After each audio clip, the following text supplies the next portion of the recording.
Bihar news में स्वागत है आपका दोस्तों। मैं हूं फिरदौस गनी और आप देख रहे हैं केडीबी लाइव। दोस्तों आज हो चुका है 9 जुलाई 2024। तो आज की पूरे बिहार की टॉप न्यूज लेकर आए हैं आपके लिए। दोस्तों वीडियो शुरू करने से पहले आपके लिए एक जरूरी सूचना है। सूचना यह है कि केडीबी लाइव का ऐप आ चुका है। आप केडीबी लाइव ऐप को इंस्टॉल कर सकते हैं। इस ऐप को इंस्टॉल करने के लिए प्ले स्टोर में जाइए, सर्च कीजिए केडीबी लाइव, आ जाएगा, उसको इंस्टॉल कीजिए और आप उसमें अपना अकाउंट बना लीजिए। अगर आप अकाउंट बनाते हैं तो आप खुद से भी खबर को पोस्ट कर पाएंगे, तो अकाउंट बनाना बिल्कुल नहीं भूलिएगा। तो चलिए बात करते हैं अब विस्तार से आज की खबरों की ओर चलते हैं कि बिहार में रहने वाले लोगों के लिए एक बड़ी खबर सामने आ रही है। ताज़ा रिपोर्ट्स के मुताबिक आज बिहार में मौसम बिगड़ने वाला है। जब मौसम विभाग ने आज बिहार के 17 जिलों में गरज चमक के साथ बारिश को लेकर के अलर्ट जारी किया है। खबर के अनुसार आज बिहार के किशनगंज, अररिया, सुपौल, मधुबनी, शिवहर, सीतामढ़ी, पूर्वी चंपारण, पश्चिमी चंपारण, गोपालगंज, सिवान, सारण, बक्सर, भोजपुर, कैमूर, रोहतास, औरंगाबाद और अरवल जिले में गरज के साथ बारिश होने की संभावना है। आपको बता दें कि बिहार के इन जिलों में कुछ स्थान पर गरज के साथ हल्की से मध्यम स्तर की बारिश हो सकती है, तो वहीं पर कुछ स्थान पर तेज बारिश होने के भी आसार हैं। साथ ही साथ इन जिलों में एक दो स्थान पर आसमानी बिजली गिरने की भी संभावना जताई जा रही है। दोस्तों बिहार में रहने वाले लोगों के लिए एक बड़ी खबर सामने आ रही है। ताज़ा रिपोर्ट्स के मुताबिक बिहार के 13 शहरों में ओला उबर कैब सर्विस शुरू होने वाली है। परिवहन सचिव ने एग्रीगेटर कंपनियों को बिहार के शहरों में कैब सर्विस शुरू करने के लिए निर्देश दिए हैं।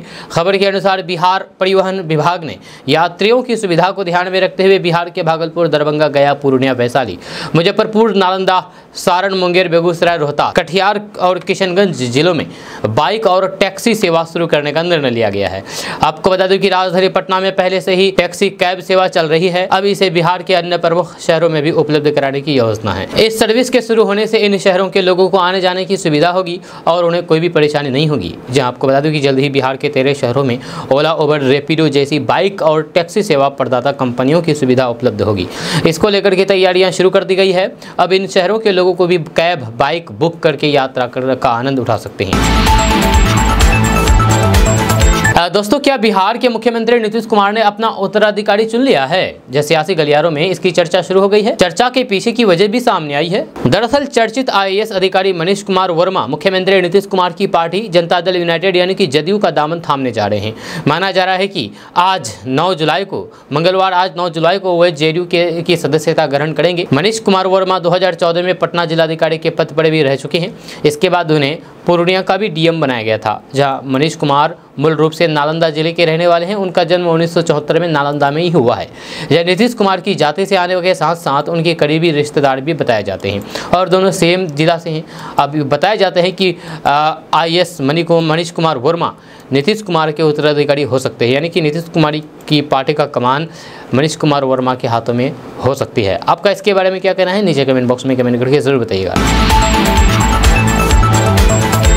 दोस्तों नेता प्रतिपक्ष तेजस्वी यादव इन दिनों बिहार में हो रही आपराधिक घटनाओं को लेकर के सरकार पर खूब बरस रहे हैं। जहां अब चुनावी रणनीतिकार और जनसुराज के सूत्रधार प्रशांत किशोर ने एक बयान जारी करते हुए करारा हमला बोला है। प्रशांत किशोर ने RJD पर हमला बोलते हुए कहा कि आज बिहार में एक दल के लोग जो बालू माफिया का काम कर रहे हैं, पूरे राज्य को इन्होंने बालू के अवैध खनन का केंद्र बना दिया है। आज तेजस्वी यादव कहते हैं कि मुझे क्रिमिनल और क्राइम से लगाव नहीं है। मतलब तो यही हुआ ना कि बाघ ये कहें कि उसे मांस से लगाव नहीं है। प्रशांत किशोर के बयान से सियासी पारा बढ़ना तय माना जा रहा है। जब प्रशांत किशोर ने कहा है कि आज इस देश में RJD से ज्यादा क्रिमिनल और क्राइम करने वाले लोग किस पार्टी में हैं? बताइए, किसी भी पार्टी में नहीं है। सबसे ज्यादा लोग जो क्राइम करते हैं और क्रिमिनल्स जो लोग हैं वो RJD में है। ये कहना है प्रशांत किशोर का। प्रशांत किशोर ने कहा है कि आज इस देश में क्राइम और क्रिमिनल्स से इतने जुड़े लोग देश के किस पार्टी में है? ये भी बताइए। हमसे अच्छा भोजपुरी बोलेंगे क्या? लेकिन तेजस्वी को ना तो इंग्लिश आती है, ना ही ठीक ढंग से भोजपुरी बोलनी आती है। उन्होंने जीवन में कुछ पढ़ा ही नहीं है और किसी भी विषय का कोई भी ज्ञान नहीं उन्हें। तेजस्वी यादव पर हमला बोलते हुए प्रशांत किशोर ने कहा कि जब जनता तेजस्वी से रोजगार के बारे में पूछती है तो वे कहते हैं कि बीजेपी को रोको और ये बोलकर कि वे लोगों को मूर्ख बनाते हैं। आप कहते हैं कि शराब माफिया और फिर बालू माफिया बहुत ज्यादा हो गए हैं, तो फिर तेजस्वी कहते हैं कि जातिगत जनगणना करवा रहे हैं। ये काम करते नहीं है, बस नए नए मुद्दे पर अपनी बात रख करके बयानबाजी करते हैं और बहानेबाजी करते हैं। जब प्रशांत किशोर ने कहा कि तेजस्वी यादव को किसी विषय का भी ज्ञान नहीं है, कभी जाति पर बोलना है, कभी धर्म के नाम पर बोलना है, दूसरी पार्टियों पर बस आरोप प्रत्यारोप करना है। उन्होंने जीवन में ना कुछ पढ़ा है ना समझा है, सिर्फ बकवास करते हैं। बिहार में जितने भी आदमी हैं क्या अनपढ़ है? क्या मैं बिहार का नहीं हूँ? मैंने सरकारी स्कूल में पढ़ाई नहीं किया? क्या मैं अंग्रेजी नहीं बोल पाता हूँ? नहीं बोलता हूँ। फ्रेंच नहीं बोलता हूँ। नीतीश कुमार और तेजस्वी यादव क्या मुझसे बढ़िया भोजपुरी बोलेंगे? तेजस्वी यादव को ना भोजपुरी बोलने आता है, नहीं अंग्रेजी बोलने आता है। बिहार की नदियां खतरे के निशान से ऊपर बह रही है। आपको बता दें कि कोसी बराज के 56 फाटक खोल दिए गए हैं। आपको बता दें कि जिससे बाढ़ का खतरा बढ़ गया है। जहाँ नेपाल और बिहार में बारिश से उत्तर बिहार की नदियां उफान पर है और 5 नदियों का जलस्तर खतरे के निशान को पार कर गया है। बिहार में पिछले 24 घंटे में औसतन 23.3 मिलीमीटर बारिश दर्ज की गई है। वहीं पर जल संसाधन विभाग के मुताबिक गंडक, कोसी, बागमती, कमला बलान और फिर महानंदा, कनकई कुछ स्थानों पर खतरे के निशान से ऊपर बह रही है। जब पश्चिमी चंपारण के वाल्मीकि नगर बराज से 4,40,000 क्यूसेक पानी छोड़ने के बाद गंडक का पानी दियारा क्षेत्र के गांव में घुस गया है। जब बैरिया में बेजुआ पंचायत समेत अन्य गांव के लोग पलायन करने लगे हैं। बेजुआ के 8 और फिर सूर्यपुर के एक स्कूल को शिक्षा विभाग ने अगले आदेश तक बंद कर दिया है। जैसे उधर कोसी नदी का जलस्तर बढ़ने से सुपौल, मधेपुरा और फिर सहरसा जिले में बाढ़ का खतरा उत्पन्न हो गया है। मधेपुरा के आलमनगर में तो सहरसा में सलखुआ के निचले इलाके में पानी फैलने लगा है। वहीं पर अररिया जिला के सिक्टी प्रखंड क्षेत्र होकर के बहने वाली नूना नदी में पानी बढ़ने से सिंधिया गांव के फरमान अली टोला में नूना नदी का सिंधिया तटबंध ध्वस्त हो गया है। इस बीच जल संसाधन मंत्री विजय कुमार चौधरी ने कहा कि अधिक बारिश के कारण गंडक और फिर कोसी नदियों में पानी का बहाव सामान्य से काफी अधिक हो गया है। इसके कारण पश्चिमी चंपारण, गोपालगंज, सुपौल में तटबंध का दबाव बना है, पर सभी तटबंध सुरक्षित है।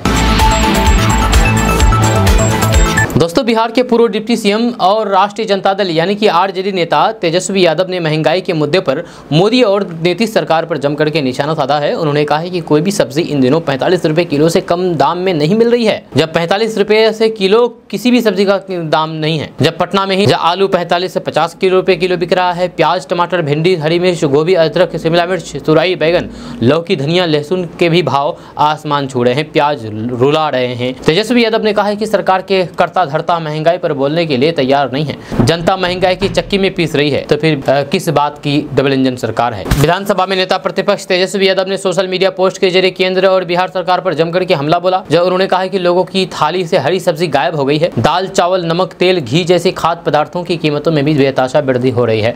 जब इससे आम आदमी की रसोई का बजट पूरी तरीके से बिगड़ चुका है। जब गरीब आदमी का जीना मुहाल हो गया है। आखिर खाए तो खाए क्या, पिए तो पिए क्या, जिंदा रहे तो रहे कैसे, आखिर गरीब जाए तो जाए कहां। तेजस्वी यादव ने इस महंगाई को सरकार प्रायोजित करार दिया है। उन्होंने कहा है कि इससे ना तो किसानों का फायदा होता है और ना ही आम आदमी को। जब सरकार द्वारा बिचौलियों को फायदा पहुंचाने के लिए खाद्य पदार्थों की कीमतों में बढ़ोतरी की गई है। उन्होंने कहा, यह भी कहा कि बिहार में रोजाना पुल गिर रहे हैं, पेपर लीक हो रहे हैं, बदहाल कानून व्यवस्था के कारण लोग मरे जा रहे हैं। बेतहाशा महंगाई, अपराध, भ्रष्टाचार, गरीबी और फिर बेरोजगारी बढ़ी है। बिहार के लिए कुछ सकारात्मक कार्य नहीं हो पा रहे हैं, यह कहना है तेजस्वी यादव का। खबर बिहार के किशनगंज से सामने आई है। किशनगंज में इन दिनों कांग्रेस के अपने ही नेताओं के बीच सियासी हलचल तेज हो चुकी है। जब कांग्रेस के जिला अध्यक्ष इमाम अली चिंटू ने बीते दिनों पार्टी के 9 अधिकारियों के साथ साथ पूर्व विधायक तौसीफ आलम को पार्टी से निकालने के लिए बिहार प्रदेश प्रभारी को पत्र लिखा था। इसके बाद से नेताओं के बीच जुबानी जंग जारी है। रविवार संध्या को पूर्व विधायक तौसीफ आलम ने ठाकुरगंज के कई जगहों का दौरा किया, जिसके साथ ही उन्होंने नदी कटाव स्थल का भी निरीक्षण किया। इस दौरान नगर पंचायत ठाकुरगंज में गोविंदपुर अंतर्गत जदयू नेता के निजी आवास पर उन्होंने कांग्रेस सांसद और फिर जिला अध्यक्ष पर तंज कसते हुए कई बयान दिए। उन्होंने सबसे पहले कांग्रेस के जिला अध्यक्ष पर तंज कसते हुए कहा कि कांग्रेस पार्टी जिला अध्यक्ष कौन है हम नहीं जानते हैं, या तौसीफ आलम जिला अध्यक्ष को नहीं पहचानते हैं। साथ ही तौसीफ आलम ने कहा कि जिला अध्यक्ष की औकात नहीं है। ये सांसद डॉक्टर जावेद आजाद की एक साजिश है कि पार्टी से हमको निकाल दिया जाए। अगर उनमें हिम्मत है तो फिर हमको पार्टी से निकाल करके दिखा दे। आगे उन्होंने कहा कि मेरी गलती इतना है कि जब राष्ट्रीय अध्यक्ष मल्लिकार्जुन खड़गे किशनगंज आए थे, तब एक चुनावी सभा के दौरान मैंने खड़गे के सामने ही खुले मंच से सांसद का विरोध किया था और फिर कहा था कि किशनगंज की जनता सांसद को देख कर के वोट नहीं करेंगे, जब कांग्रेस को देख कर के वोट करेंगे, क्योंकि जनता की शिकायत है कि सांसद जी क्षेत्र दौरे में नहीं जाते हैं, उसी का भड़ास निकाल रहे हैं। मगर मुझे कांग्रेस से कोई भी नहीं निकाल सकता है। पूर्णिया के रुपोली में कल केंद्रीय मंत्री चिराग पासवान और पूर्व मुख्यमंत्री जीतन राम मांझी 3 धुआंधार चुनावी सभा को संबोधित किया। इस दौरान उनके साथ दर्जनों मंत्री, एमएलए समेत एनडीए के कई बड़े चेहरे पर मंच साझा किए। दिन के 2 बजे से ये सभा शुरू हुई। बरहड़ा, कोठी, भवानीपुर और रुपोली में ये चुनावी सभाएं हुई। यहाँ से वे स्वर्ण और दलित महादलित वोटरों को साधते दिखाई दिए। वो एनडीए प्रत्याशी कलांधर मंडल के समर्थन में वोटिंग की अपील करते नजर आए। जब पूर्णिया के रुपोली में एनडीए प्रत्याशी गांधर मंडल के समर्थन में 3 चुनावी जनसभाएं आयोजित की गई। वहीं पर इससे पहले कल मुख्यमंत्री नीतीश कुमार की रुपोली कीरा मैदान में चुनावी सभा को संबोधित किया। इस दौरान रुपोली से 5 बार की विधायक रही राजद प्रत्याशी बीमा भारती उनके निशाने पर रही। वहीं पर सभा के बाद डिप्टी सीएम सम्राट चौधरी ने रुपोली में रोड शो किया और फिर जनसंपर्क कार्यक्रम किया। आपको बता दें कि पूर्णिया की रुपोली विधानसभा सीट के लिए 10 जुलाई को उपचुनाव होना है। मुहर्रम का चांद दिख गया है। आपको बता दें कि इस्लामी साल मुहर्रम से शुरू होता है, जो कि मुहर्रम आज शुरू हो चुका है। मुहर्रम का चांद दिख गया है। आपको बता दें कि मुहर्रम का चांद रविवार को दिखने के साथ नया इस्लामी कैलेंडर शुरू हो गया है। चांद की तस्दीक दारुल उलूम कादरिया नूरिया मदरसा से हुई है। ये इस्लामी तारीख का एक अहम महीना है। इस महीने की 10वीं तारीख यानी कि यौम आशूरा बेहद खास है। इस्लामी तारीख में आशूरा का दिन हजरत इमाम हुसैन की करबला में बेमिसाल शहादत की बदौलत यादगार बन गया। हजरत इमाम हुसैन ने अपने घर वालों के साथ करबला के मैदान में हक और इस्लाम के लिए जो शहादत पेश की है, वह आने वाले नस्लों के लिए जिंदा पैगाम है। कादरिया तालीमी ग्रुप के संस्थापक हजरत नशीर मिल्लत कहते हैं कि अल्लाह के रसूल के फरमान की रोशनी में हमें 9 और 10 तारीख को रोजा रखने और फिर 10वीं की रात इबादत में करनी चाहिए। शहीदान करबला को खिराज अकीदत पेश करने के लिए कुरान खानी करें। शहादत से सबक हासिल करते हुए शरीयत की पाबंदी करने और फिर वक्त आने पर सच्चाई और न्याय के लिए अपना तन मन धन कुर्बान करने का जज्बा पैदा करें। सदर केंद्रीय आखरा कमेटी सैराज खान और भी कई सारे लोगों ने वहाँ पर इसके बारे में बताया है। आपको बता दें कि इस्लामिक कैलेंडर की नया साल मुबारक सबको, मेरे तरफ से भी आप लोगों को। मैं मुसलमान भाइयों से पैर पकड़ता हूँ, हाथ जोड़ता हूँ। ये मैं नहीं जोड़ता हूँ, बल्कि ये पप्पू यादव जोड़े हैं। जब पप्पू यादव ने ये बातें कही है, क्यों कही है, हम आपको भी बताएंगे। दरअसल आपको जैसे कि पता होगा कि अभी रुपोली में विधानसभा उपचुनाव चल रहा है, इसको लेकर के पप्पू यादव ने ये बातें कही है। दरअसल पप्पू यादव ने बीते शनिवार को एक ऐसा बयान दिया है जिससे सियासी भूचाल आ गया है। पप्पू यादव ने रुपोली के मुसलमानों और फिर अन्य समुदाय के से भावुक अपील की है। जहाँ पप्पू यादव ने मुसलमानों से अपील करते हुए कहा कि मैं रुपोली के मुसलमान भाइयों से हाथ जोड़ करके आग्रह करता हूँ, पैर पकड़ता हूँ, रुपोली को चारागाह बनने से रोकिए। यह पूर्णिया के लिए एक ही काफ़ी है। खास करके पिछड़ी जातियों से भी आग्रह करता हूँ कि रुपोली में एक पर ही भरोसा रखिए। ये कहना है पप्पू यादव का। पप्पू यादव ने कहा है कि मैं रुपोली के सभी लोगों से कहता हूँ कि गलत लोगों को मत चुनिएगा। जब आप 9 महीने के लिए चुने या फिर 6 महीने के लिए चुनो, लेकिन अपने स्वतंत्र विचार को मत खोइएगा। आप भावनाओं में मत बहिएगा। जब रुपोली में 40 साल से विकास नहीं हुआ है। जब पप्पू यादव ने कहा है कि शरीर बेच करके मैं रुपोली का विकास करूंगा, जब पुले बनाऊंगा, पुले में बनाऊंगा, NH में बनाऊंगा। आपको भरोसा है पप्पू यादव पर। जो लोग हमारे पीठ में खंजर भोंक रहे हैं, जिंदगी जब तक मेरी रहेगी तब तक वैसे लोग मेरे दरवाजे पर नहीं आ पाएंगे। पप्पू यादव ने कहा है कि जिन लोगों ने विश्वासघात किया है, मेरे लिए कोई दिक्कत नहीं है। यह जनता काफ़ी जानता है। जो लोग ईमान के साथ खिलवाड़ करते हैं, पैसा उसका धर्म बन जाता है। जब पूर्णिया में जब कोई सांसद के लिए लड़ता है तो फिर सब एक हो जाता है। बनमखी से कोई भी लड़ता है तो फिर वह एक हो जाता है। रुपोली से कोई लड़ता है तो एक हो जाता है। लेकिन ये चरित्र यादव मुसलमान पिछड़ों के भविष्य के लिए सही नहीं है। दोस्तों, आज मौसम विभाग ने बिहार के अररिया, कटिहार, पूर्णिया, सुपौल, किशनगंज, दरभंगा, मधुबनी, समस्तीपुर, वैशाली, पूर्वी और पश्चिमी चंपारण जिले के अधिकांश क्षेत्रों में भारी बारिश का अलर्ट जारी किया है। वहीं पर मौसम विभाग और आपदा प्रबंधन विभाग ने लोगों से अपील की है कि वे मेघ गर्जन और बारिश के दौरान घरों से बाहर नहीं निकले। वहीं बिहार के कई जिलों में लगातार 2-3 दिनों से बारिश हो रही है। जब बारिश के बाद लोगों की परेशानी बढ़ गई है। जब बिहार की सभी नदियाँ खतरे के निशान से ऊपर हो गई है। जब बिहार में वज्रपात के कारण 10 लोगों की जान गई है। बिहार में मुख्यमंत्री कार्यालय से रविवार को ये जानकारी दी है। सीएम नीतीश कुमार ने आकाश से बिजली की गिरने की चपेट में आने के कारण हुई लोगों की मौतों पर गहरी संवेदना व्यक्त करते हुए कहा कि आपदा की इस घड़ी में सरकार प्रभावित परिवारों के साथ है। जैसे सीएमओ के अनुसार पिछले 24 घंटे के दौरान वज्रपात की चपेट में आने से नालंदा में 2, वैशाली, भागलपुर, सहरसा, रोहतास, सारण, जमुई, भोजपुर और गोपालगंज में एक व्यक्ति की जान गई है।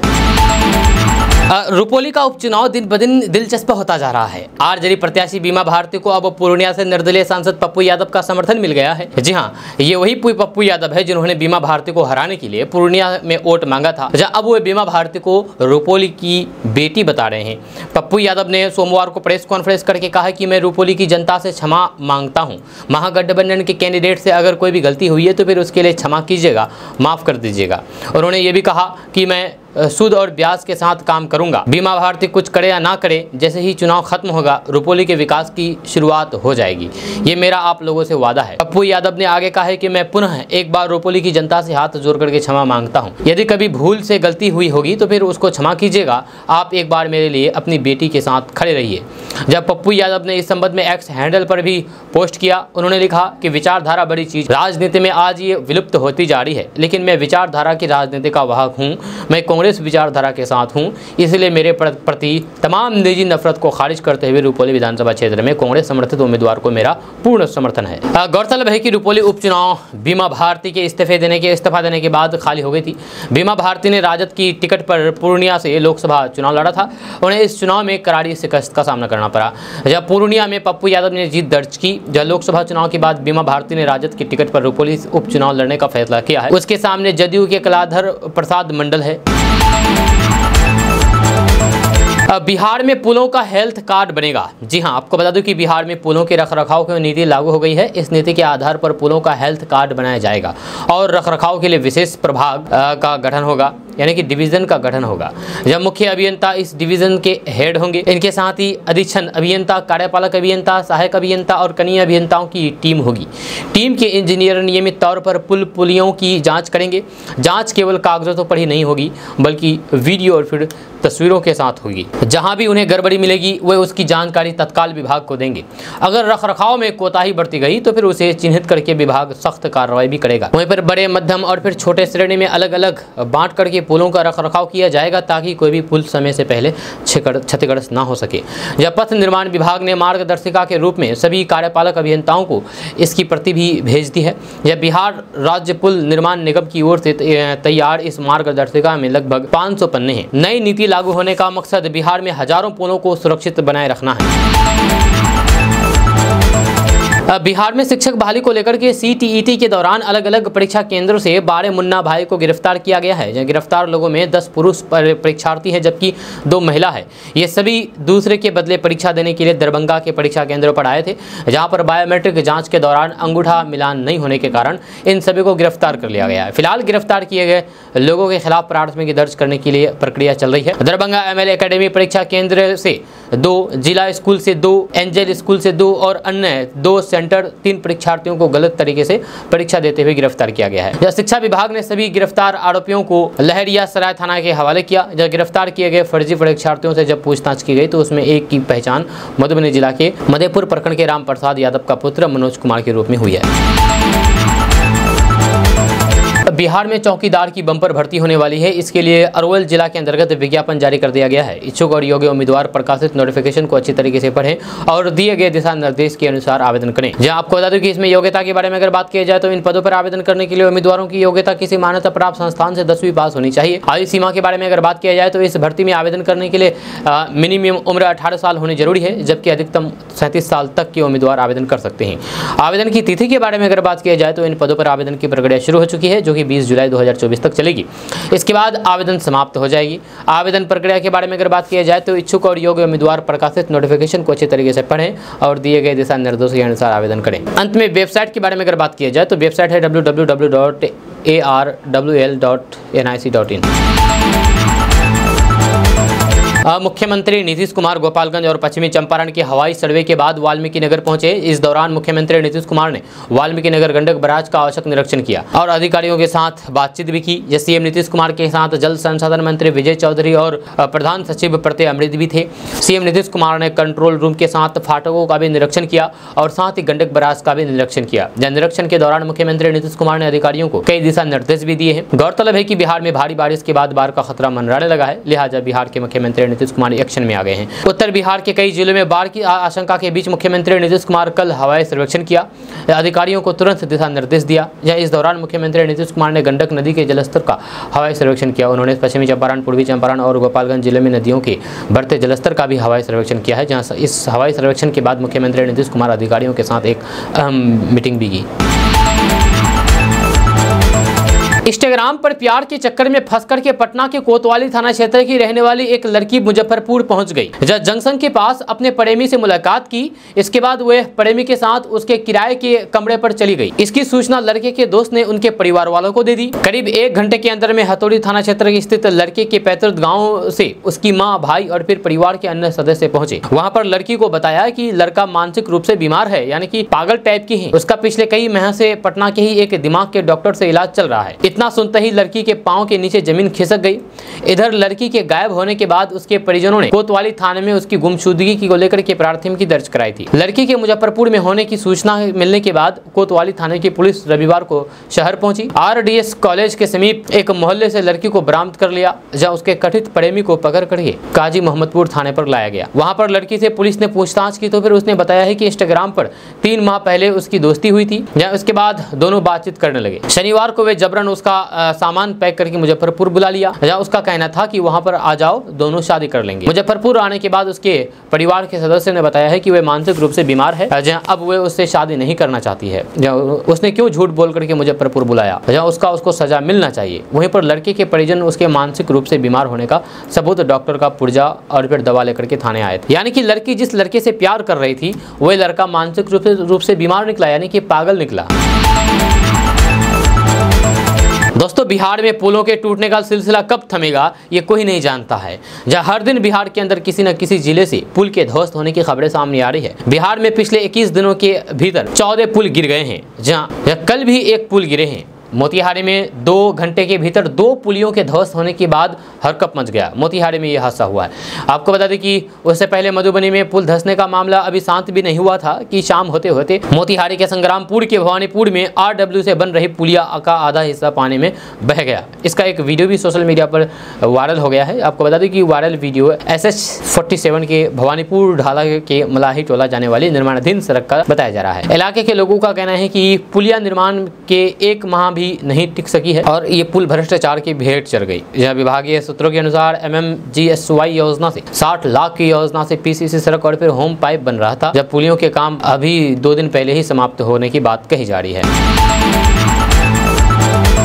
अगर आप बिहार में ट्रेनों में सफर कर रहे हैं तो आपके लिए बड़ी खबर है, क्योंकि बिहार में चोरों का आतंक है। बिहार के ट्रेनों में जहां सामान चुरा लिए जाते हैं, तो ऐसे में अगर आप भी ट्रेन में सफर करते हैं तो आप सावधान हो जाइए। आपको बता दूं कि इन दिनों ट्रेन के अंदर और प्लेटफॉर्म पर चोर और झपट्टा मार काफी ज्यादा सक्रिय हो गए हैं। ट्रेन की बोगी में भी ये चोर सामान्य यात्रियों के रूप में सवार होते हैं। जब हो सकता है कि आपके आसपास ही ये बैठा हो और आपके सामान पर इसकी नजर पड़ गई हो। आए दिन ऐसी घटनाएं सामने आती रही है, जब थोड़ी सी लापरवाही रेल यात्रियों को भारी पड़ जाती है और फिर पलक झपकते ही उसका सामान गायब हो जाता है। लैपटॉप, बैग और फिर जेब या फिर बर्थ पर रखे मोबाइल पर इन चोरों की नजर होती है। जहाँ ऐसे कुछ ताज़ा उदाहरण सामने आए हैं, जिसे जानकर के लोगों को भी सतर्क रहने की आवश्यकता है। आपको बता दें कि पश्चिम बंगाल के रहने वाले ऋषिकेश सरकार के लैपटॉप, चार्जर और टैब और अन्य सामान चोरी उनके बर्थ से हो गए। वह ट्रेन से जयपुर जंक्शन से अलीपुरद्वार जंक्शन जा रहे थे। उन्होंने पटना जंक्शन CRP में केस दर्ज करा दिया। जब खास बात यह है कि उनके लैपटॉप का लास्ट लोकेशन पटना का बुद्धा कॉलोनी इलाके का दिखा रहा है। इससे स्पष्ट है कि लैपटॉप और फिर अन्य सामान को बुद्धा कॉलोनी में रहने वाले किसी भी शख्स ने चोरी की है। रेल पुलिस ने केस दर्ज कर लिया है और जांच कर रहे हैं। तो ऐसे में अगर आप भी ट्रेन में सफर कर रहे हैं तो आप सावधान हो जाइए, क्योंकि ट्रेन में चोरों का आतंक काफी ज्यादा बढ़ गया है।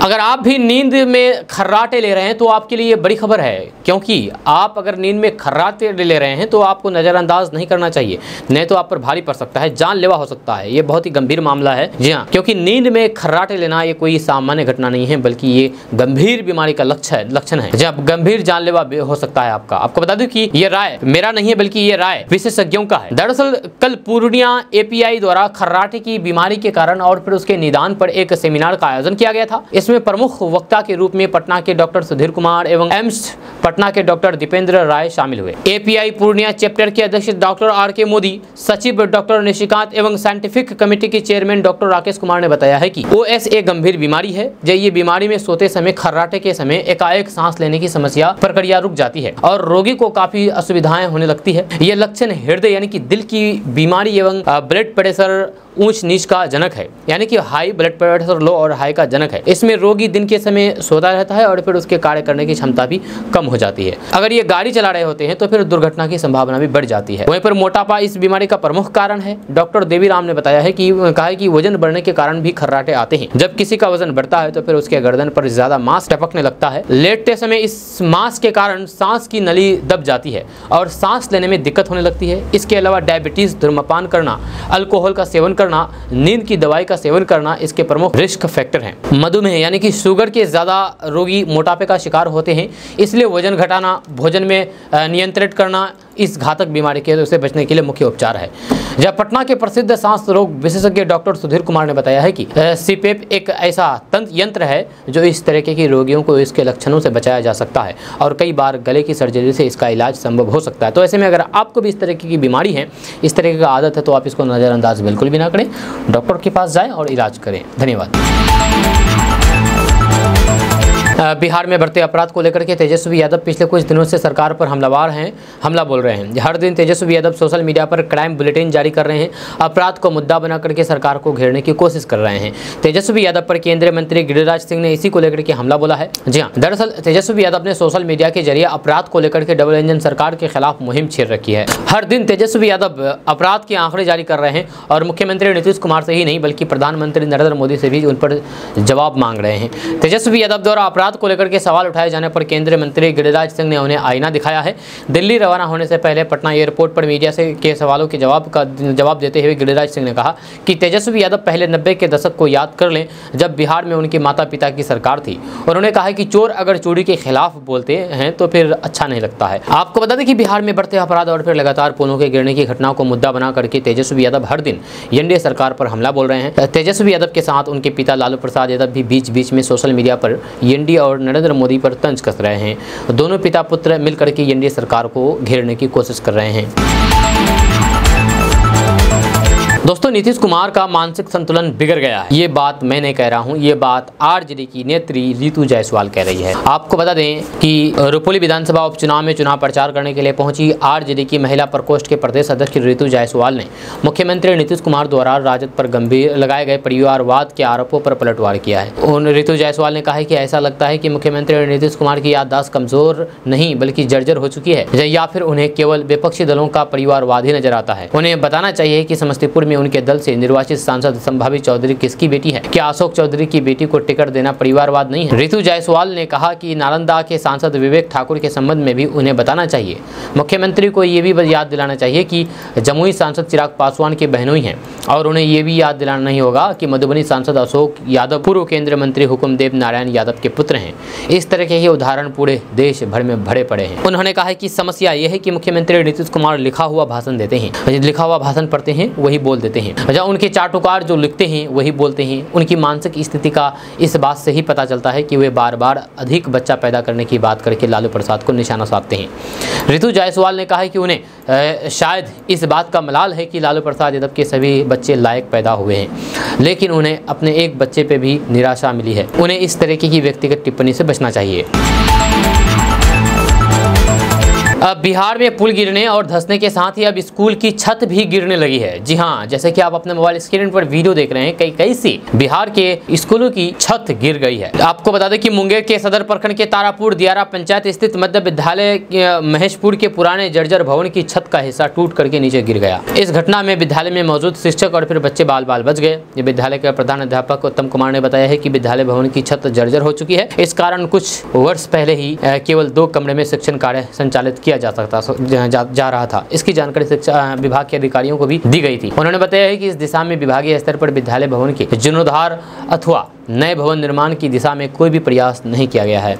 ऐसे में पिछले 3-4 दिनों से ही हो रही लगातार बारिश के कारण भवन की जर्जर छत का हिस्सा टूट करके नीचे गिर गया। इस घटना में शिक्षक तथा विद्यार्थी बाल बाल बच गए हैं। हम लोग डर के साए में विद्यालय का संचालन करते हैं। उन्होंने कहा है कि विद्यालय में 12वीं तक की पढ़ाई होती है, इसके बावजूद 2 कमरे में ही सभी कक्षाओं का संचालन करना पड़ता है। ग्रामीणों ने बताया है कि विद्यालय भवन में जर्जर होने की सूचना डीएम को भी दी गई थी। इसके बावजूद भी अब तक इस दिशा में कोई भी ठोस प्रयास नहीं किया जा सका। ऐसे में विद्यालय के विद्यार्थी जर्जर भवन के नीचे भय के साए में पड़ने को मजबूर हो गए हैं।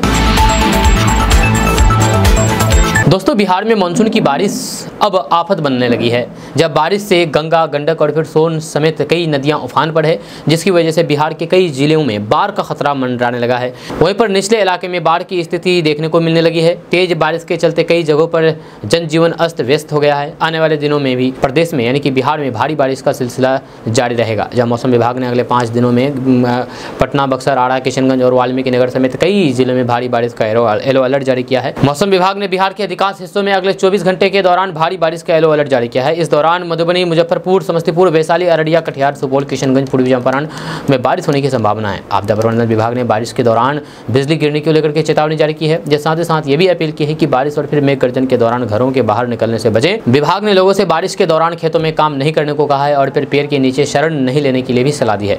पिछले 24 घंटे में बिजली गिरने के कारण अलग अलग हिस्सों में 3 लोगों की जान चली गई है और फिर 7 लोग झुलस गए हैं। बिहार में बालू माफियाओं के लिए बुरी खबर है, क्योंकि अब बालू माफियाओं पर शिकंजा कसा जाएगा बहुत बुरी तरीके से। जी हाँ, आपको बता दें कि ड्रोन, जीडीपीएस और चेक पोस्ट से निगरानी किया जाएगा। जी हाँ, बालू माफियाओं पर। बिहार में बालू के अवैध खनन सहित कारोबार पर अंकुश लगाने के लिए सभी अंचल कार्यालयों में ड्रोन और जीडीपीएस की व्यवस्था होगी। साथ ही साथ अब बेहतर तरीके से निरीक्षण और फिर कार्यवाही के लिए 2 खान निरीक्षण पर 1 गाड़ी भी मिलेगी। अब तक संसाधनों के अभाव में प्रभावी रूप से छापेमारी करने में समस्या हो रही थी। ऐसे में स्थानीय खनन अधिकारियों की मांग पर खान एवं भूतत्व विभाग ने यह निर्णय लिया है। इन सभी व्यवस्थाओं के बाद अवैध खनन और फिर कारोबारी के निरीक्षण और फिर कार्रवाई में तेजी आ सकेगी। इसके साथ ही खनन एवं भूतत्व विभाग के आला अधिकारियों को सूचना मिली है कि अक्सर रात में ही अवैध बालू कारोबारी वाहनों से ढुलाई करते हैं, इससे राज्य सरकार के राजस्व में हानि होती है। इसके साथ ही खनिज लदे वाहन पकड़े जाने पर उन्हें थाना तक लाने की कार्रवाई होती है। दोस्तों, क्या आपने अभी तक अपने आधार कार्ड को पैन कार्ड से लिंक नहीं किया है? अगर नहीं किया है तो आपके लिए बुरी खबर है, क्योंकि अब आपको कर लेना चाहिए, नहीं तो फिर आपका जो पैन कार्ड है वो आपका निरस्त हो सकता है। यह सरकार काफ़ी समय से पैन कार्ड को आधार कार्ड से लिंक करने की मांग कर रही है। इसके लिए समय सीमा कई बार बढ़ाए भी गए हैं। हालांकि कई लोगों ने ऐसा नहीं किया है अभी तक। देश में रहने वाले हर नागरिक को अपना पैन कार्ड और आधार कार्ड से लिंक करना बहुत जरूरी है। इसके बिना वे बैंकिंग और फिर अन्य काम नहीं कर पाएंगे। ऐसा न करने वालों से सरकार ने लेट फीस के तौर पर भी करोड़ों रुपए वसूले हैं। दरअसल अगर पैन कार्ड को आधार से लिंक नहीं किया गया तो फिर पैन कार्ड खत्म कर दिया जाएगा आपका, जिसके बाद आप कई तरीके की वित्तीय लेन देन नहीं कर पाएंगे और फिर सरकारी योजनाओं का लाभ भी नहीं उठा पाएंगे। पहले लोगों को कई महीनों तक मुफ्त में यानी कि फ्री में पैन कार्ड, आधार कार्ड को लिंक करने के लिए कहा गया था, जिसके बाद समय सीमा को कई बार बढ़ाई गई। इसके बाद भी अगर लोग ऐसा नहीं करते हैं तो फिर जून 2022 तक पैन को आधार से लिंक करने पर 500 रुपये का जुर्माना लगाया जाएगा। इसके बाद जुर्माना बढ़ा करके 1000 रुपये कर दिया गया और फिर समय सीमा मार्च 2023 तक बढ़ा दी गई। कई लोगों ने मार्च 2023 तक भी अपना पैन और फिर आधार कार्ड लिंक नहीं कराया है, जिसके बाद समय सीमा फिर से जून 2023 तक बढ़ा दी गई है। हालांकि इस दौरान शुल्क में बढ़ोतरी नहीं की गई है। अब जो लोग अपने पैन कार्ड को निष्क्रिय होने से बचाना चाहते हैं, उन्हें इसे आधार से लिंक करने के लिए 1000 रुपये का शुल्क देना होगा। अगर आप पैसे नहीं देते हैं और लिंक नहीं कराते हैं तो आपका जो पैन कार्ड है उसको निष्कर्ष कर दिया जाएगा, यानी कि वे कोई काम के नहीं रहेंगे, जिसके बाद आपको काफी ज्यादा परेशानी होगी, चाहे बैंक में हो या फिर अन्य कोई काम में हो। अगर आप घर बनाने के लिए सोच रहे हैं तो आपके लिए अच्छी खबर है, क्योंकि घर बनाना अब सस्ता हो गया है, क्योंकि सरिया के जो दाम है वो काफी ज्यादा गिर गए हैं। भवन निर्माण सामग्री बाजार में इन दिनों मंदी छाई हुई है। जब सरकार इसका असर सरिया की कीमतों में दिखने लगा है। लोहा बाजार में सरिया अपने 3 वर्ष के न्यूनतम स्तर पर पहुंच गया है और फैक्ट्रियों में सरिया 52,000 रुपये प्रति टन पहुंच गया है। वहीं पर रिटेल बाजार में सरिया की कीमत 55,000 रुपये प्रति टन बिक रही है। जब बीते पखवाड़े भर में ही सरिया की कीमतों में 3,000 रुपये प्रति टन की गिरावट आई है। क्षेत्र से जुड़े हुए कारोबारियों का कहना है कि आने वाले दिनों में इसकी कीमत और गिरावट के आसार बने हुए हैं। अभी स्थानीय डिमांड के साथ ही बाहरी डिमांड भी नहीं है। कारोबारियों का कहना है कि बारिश का मौसम वैसे भवन निर्माण के लिए ऑफ सीजन ही माना जाता है, लेकिन इस वर्ष तो ज्यादा ही मंदी देखी जा रही है। बढ़ती महंगाई को देखते हुए सरकार की ओर से एक नया फैसला लिया गया है, जिसके तरफ लोगों को गैस सिलेंडर की कीमतों से लेकर के पेट्रोल डीजल की कीमत में भयंकर छूट देखने को मिलेगी। बताया जा रहा है कि अंतर्राष्ट्रीय लेवल पर कच्चा माल की कीमत में कटौती की जा रही है, जिससे ज़्यादा भारतीय मार्केट में आगामी समय में खबर के मुताबिक लोगों को मुफ्त जीएसटी डीजल, पेट्रोल और गैस सिलेंडर प्रोवाइड कराई जाएगी। वर्तमान समय में गैस सिलेंडर की कीमतों में देखा जाए तो ये 800 से 900 रुपये है और फिर जीएसटी मुक्त के बाद लोगों को 630 रुपये में गैस सिलेंडर खरीदने का मौका का सरकार की ओर से दिया जाएगा। जी हाँ, 630 रुपये मात्र। ये बताया जा रहा है कि गैस सिलेंडर आपको सिर्फ 10 लीटर के ही उपलब्ध कराई जाएगी। इतना ही नहीं, ये सिलेंडर का इस्तेमाल करके आसानी से आप अपनी आय बचा सकते हैं, जिसके लिए सरकार की ओर से नए कदम भी उठाए गए हैं। हाल ही में सरकार की ओर से ये पेट्रोल डीजल की कीमतों में GST मुक्ति मिलती है, तो फिर आने वाले समय में भी सभी क्षेत्र में डीजल पेट्रोल की कीमत 60 से 70 रुपये प्रति लीटर देखने को मिल सकती है। जहाँ पेट्रोल डीजल 60 से 70 रुपये प्रति लीटर हो सकती है, जो भारतीय लोगों के लिए काफ़ी बड़ी खुशखबरी है। आपका इसके बारे में क्या कहना है, नीचे कमेंट बॉक्स में कमेंट करके ज़रूर बताइएगा।